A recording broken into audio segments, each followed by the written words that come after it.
Bab 590. Mengapa harus merasa bersalah? Seketika Audrey Han tidak tahu harus berkata apa kepada pihak lawan, dan bahkan lupa untuk menyapa, dan terus terdiam di sana. Di sisi yang berlawanan juga hening. Setelah beberapa saat, Audrey Han mendengar tawa lembut Davin Ye. "Claire, Audrey Han, kamu memanggil nama yang salah. Dia sudah lama tidak menggunakan nama ini."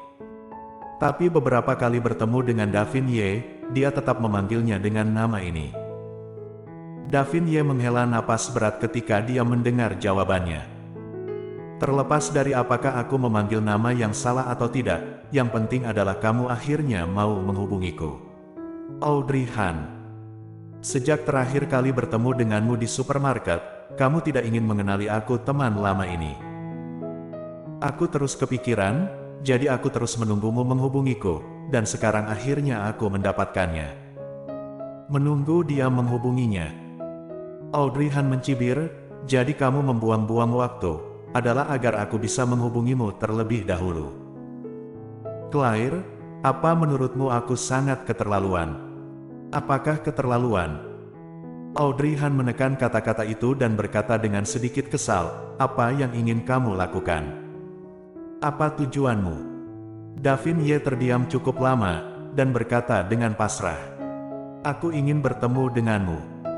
Besok di kedai kopi di sudut jalan Hujan Baru, bisakah kita bertemu?" Apakah dia akan menyetujuinya?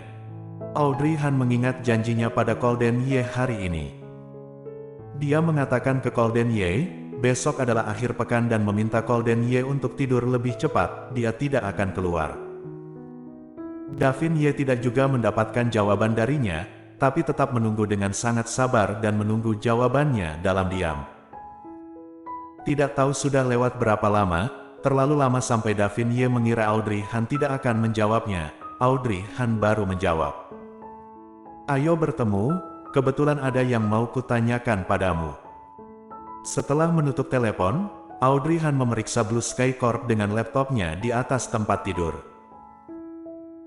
Setelah melihat lebih teliti, ternyata perusahaan ini sudah terdaftar 3 tahun yang lalu, meskipun baru berdiri selama 3 tahun, tapi karena orang yang mendaftarkan perusahaan ini adalah Davin Ye, jadi baik dalam operasi perusahaan, maupun dalam hal lainnya menjadi berkembang pesat.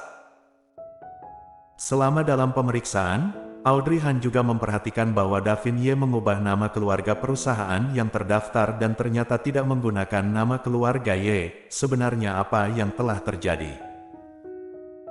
Saat dia menikah dan masuk ke keluarga Ye, dia menemukan Golden Ye dengan Davin Ye dan Tuan Besar Ye bukanlah berada dalam kapal yang sama, dan dia telah menikah dengan Golden Ye, tentu saja berada di kapal yang sama dengannya.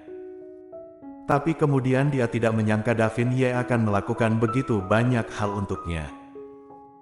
Meskipun dia tahu, dia sangat keterlaluan tidak mengakui teman lamanya ini setelah kembali ke Tiongkok. Tapi, apa yang bisa dia lakukan jika sudah mengakuinya?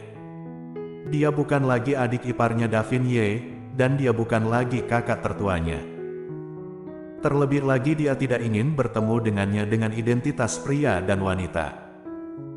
Memikirkan hal ini, Audrey Han menutup laptopnya dan memejamkan matanya dengan lelah. Sudah waktunya untuk pergi tidur.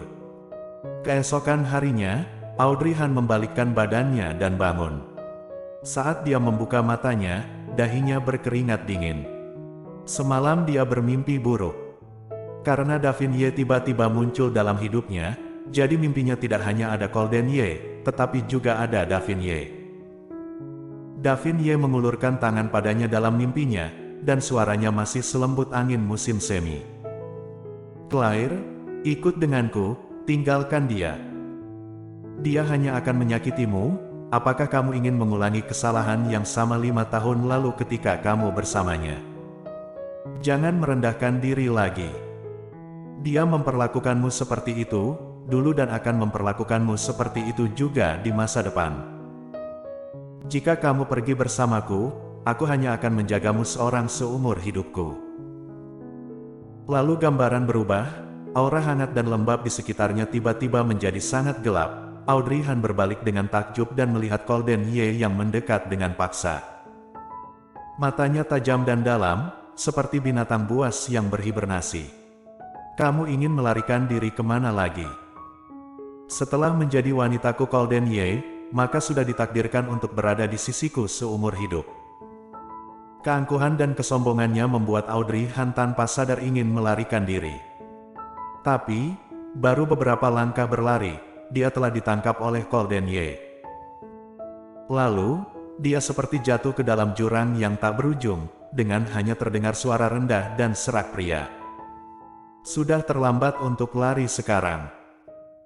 Kemudian dia terbangun dan langsung menatap sinar matahari yang masuk dari tirai putih, dan ruangan yang terang membuktikan bahwa semuanya barusan hanyalah mimpi.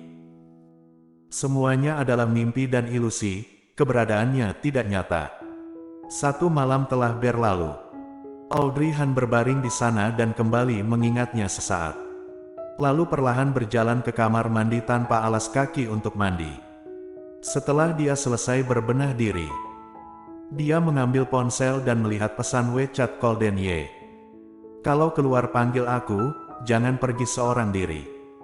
Ada kehangatan dalam kata-kata itu, dan itu dengan cepat tersampaikan ke dalam hati Audrey Han. Bibir merah Audrey Han melengkung naik, lalu kembali mengingat pesan yang dikirim Davin Ye padanya semalam. Setelah dia memesan tempat, dia mengiriminya alamatnya, dan mengirimkan waktu pukul 9 pagi. Sekarang sudah pukul 8 lebih, dan sekarang masih ada waktu kurang dari 1 jam. Audrey Han tidak berpikir untuk membenahi diri untuk berjumpa dengan Davin Ye. Jadi, dia hanya berganti baju dengan asal, memakai riasan ringan, dan kemudian mengirim pesan ke Golden Ye. Tapi saat mengambil ponsel dan memikirkannya sejenak, dia merasa, jika Golden Ye sedang beristirahat saat ini, apakah akan membangunkannya jika dia mengirimkan pesan? Setelah memikirkannya, Audrey Han kembali menyimpan ponselnya, dan tidak mengirimikan pesan padanya, melainkan langsung mengganti sepatu dan keluar. Tidak tahu apakah karena merasa bersalah, saat Audrey Han keluar, dia melirik pintu yang berlawanan tanpa sadar, dan kemudian menutup pintu dengan sangat pelan. Ketika dia berjalan sampai ke lift, Audrey Han baru menyadari bahwa dia benar-benar terlihat seperti pencuri. Dia menahan napas menunggu lift, dan dia benar-benar khawatir jika Golden Ye akan tiba-tiba membuka pintu, tetapi dia masih belum beruntung setelah memasuki lift. Karena Golden Ye pernah menunggunya di lantai bawah sebelumnya. Jadi, Audrey Han juga cemas akan bertemu dengan Golden Ye di lantai pertama. Sampai setelah keluar dari distrik dan naik taksi, dan tidak melihat Golden Ye, Audrey Han baru merasa lega. Sepertinya dia benar-benar tidur. Audrey Han mengeluarkan ponselnya dan melihat tampilan WeChat Golden Ye, tiba-tiba raut wajahnya berubah. Kenapa dia harus begitu peduli pada Golden Ye?